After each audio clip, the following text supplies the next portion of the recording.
What's a fan base that scares the hell out of you? K-pop stans take the crazy fan thing to a whole other level.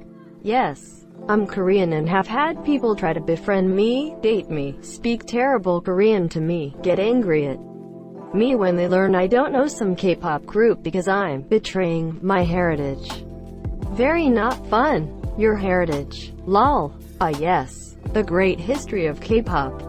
The ones who are attracted to serial killers and school shooters dated a hybristophile like this. She's now a psychiatric nurse. She had issues but seems to be doing much better. Is her name Harley Quinn by any chance? My first and only thought, thank you. The fan bases of serial killers. I read something about how some women like the idea of having a man behind bars who is guaranteed to never to get out. Lots of these women have been traumatized or used in some way by romantic partners, and they like the aspect of control. He is grateful when she visits because she is one of his few social contacts. He can never physically attack her. He can never make her feel afraid in her own home. He can never sexually abuse her or make her feel worthless, cheat on her physically, etc. Then there's something I came up with on my own. I haven't found any articles on this, but I'm sure I'm not the first one to come up with the concept. I call it dating the misogynist. It's tied to the women like bad boys trope. I feel like some women that have been abused by men are attracted to men that are generally hurtful towards women. I guess serial killers like Ted Bundy are an extreme case, but they'd fit into this theory. Basically, when you date a misogynistic bad guy, it can misguidedly give you a sense of self-worth. This man is terrible to women, but you are the exception. You who is nothing in your own mind. After being told that in actions and words for a lifetime. Simultaneously, this violent misogynist isn't afraid to hurt people. He will surely protect you against all the other violent misogynists that may be out there.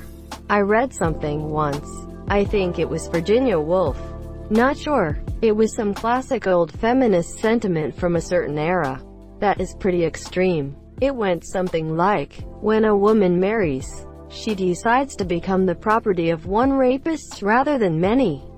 While most of society has moved past such views and attitudes towards marriage, some women are still victims of men that are stuck in that time frame. If someone could point me to this text, I'd be grateful. Kira, creepypasta. 12-year-old girls thinking about killers as if they're you so cute. They're just misunderstood. They're not monsters. Bothers me as a horror writer. Kid, you're missing the whole fucking point here. They're meant to be monsters. If you ran up to a Slenderman and gave him a hug, he wouldn't become a big softy and say, "Oh, nobody ever understood me." He'd stab you to death. It'd be pretty disappointing to get stabbed to death by Slenderman. Imagine being stalked by an otherworldly horror that stretches your mind to the point of paranoid insanity only to shank you like some common crackhead. The delivery is great, but I would expect more from the payoff. Might be dating myself here, but back in the day those Homestuck fans used to scare me quite a bit. Especially the ones that would come up and glomp you at cons without warning. Former Homestuck fans. Was everyone like this, or was it just some bad apples? I must know. Homestuck suffered from the same thing that Naruto did before it for a lot of its fans. It was their very first big fandom, and they both didn't yet have the social tools for being good fans, and got carried away with it. It's a recurring issue in fandom, but without it we would be starved of new blood. So it's not all bad. Certain K-pop fandoms, but not all. Some of them are pretty peaceful. I just feel bad for the idols they admire. It seems like the fans control their lives. In a way, the idols obliviously sign up for it. The industry targets naive teens or preteens who have a passion or just want to be famous and bind them under contracts. They get fans as emotionally attached to the idol as possible, by training them how to act a certain way in public and lots of fan service. Then pitting them against another group to increase sales since there's a competition. This all backfires when the idol wants to date, use drugs, say, do something which contradicts their public image or God forbid get married. Billie Eilish. I have gotten death threats because I said I didn't particularly care for her music. Look at her Instagram. It's so scary. They're just edgy teenagers. They won't actually kill you probably. As an American high schooler, I would like to debate the idea that a teenager won't try to kill you. I honestly like the music when I'm fucking stoned. But I was talking to a friend and was saying how I didn't like how quiet she sung, and some 12-year-old girl started to rant on how it's a style. You wouldn't understand. She's the only musician I can't enjoy in the car because of the damn AC. I can't hear her over the sound of the air. Reddit super users. What's a Reddit super user? Does it have to do with a Linux SU? PLs, can someone explain? Actually, not kidding. Typo. I'm talking about the people who have a million karma, moderate a bunch of subs, and have personalities that mimic Reddit comment sections. People who legit would lose a piece of themselves if the site was deleted. I mean, I use Reddit all the time and have accumulated my share of karma. But some people take websites way too seriously. Globoob, for example. Shish, you're going to get us all banned. Bronies. Adult My Little Pony fans are so bad. Especially the male ones.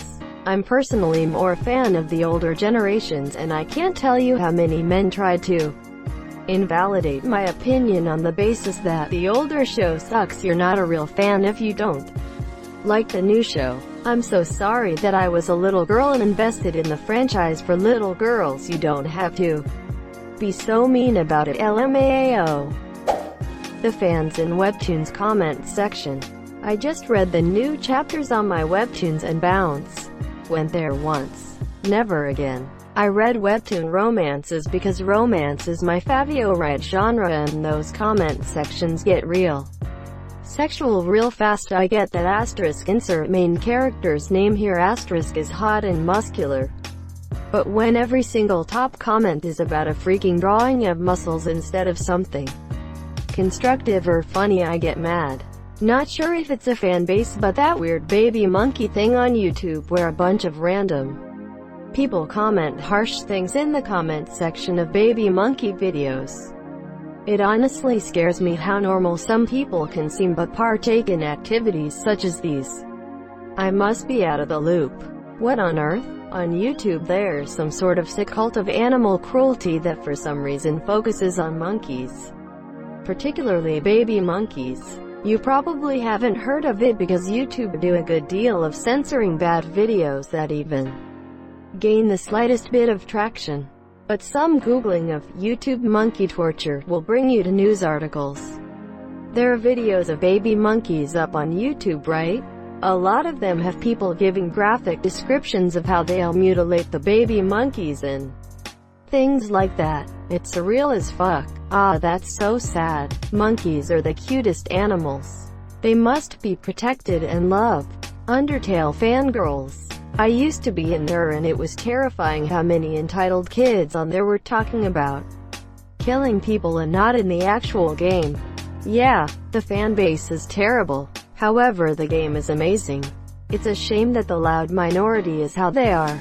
Anyone that makes being a fan so much part of their identity that not liking, let alone disliking, their idol is a personal insult and calls for attack. Whether it's the Beehive, attacking Becky, politicians, K-pop, sports figures, anybody. Beyonce's fanbase calling themselves the Beehive is great.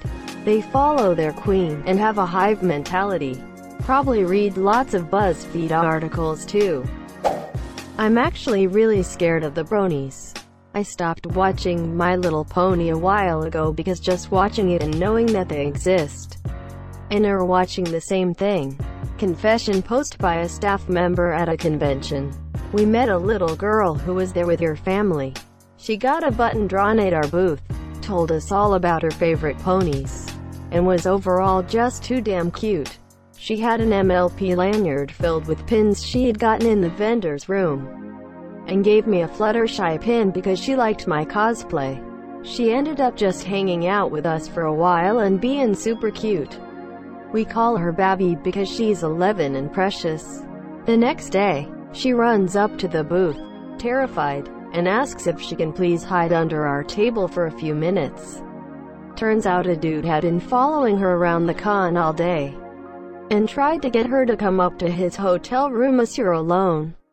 She tells us she thought he was okay at first because he was wearing a My Little Pony shirt, but she didn't want to go anywhere with him, and he made her uneasy. At one point, after she'd refused, he grabbed her arm in the elevators and tried to get her to follow. Hi, monsieur.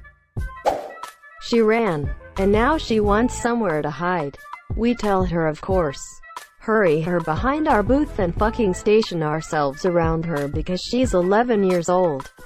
And all of us are prepared to physically attack the human trash heap who tries to fuck with her. We're all dressed up in wings and ears and we're 100,000% prepared to rip them off and launch across that table to defend this kid. Eventually this very large dude strolls by, very obviously looking around, and she quietly points him out to us. At this point I'm ready to set him on fire, but when I ask if she needs me to go report him, she shakes her head. She doesn't want to get in trouble or make anyone mad. We see him a few more times over the course of the day, because he keeps meandering over to our booth and just casually looking around. Eventually he actually stops to take a flyer from our table and asks us a question, and we coldly send him on his way. We start sending a coworker with Babby whenever her parents aren't around and she wants to go check out Artist's Alley or the vendor's hall, because otherwise she's not safe.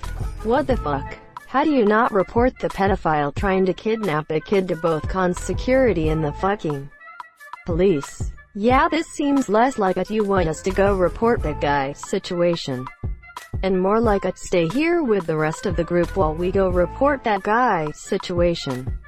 This is when you tell a child why it is important to report these people and you will not make anyone mad. Sometimes people need to be reported for the safety of others. Yeah, or mention it to the parents who were there, and then allowed an 11-year-old on their own during a busy convention. We start sending a coworker with Babby whenever her parents aren't around. That's literally not your job. Please get in touch with security and others in charge of safety at the convention. This story doesn't sit right with me. This is one of those stories that I question if it's true. It's not to say that it couldn't happen, but the fact that someone's response to a literal attempted child napping was anything but involving the authorities seems off. Yeah, that entire thing reads like bullshit. Thank you so much for watching and have a good day.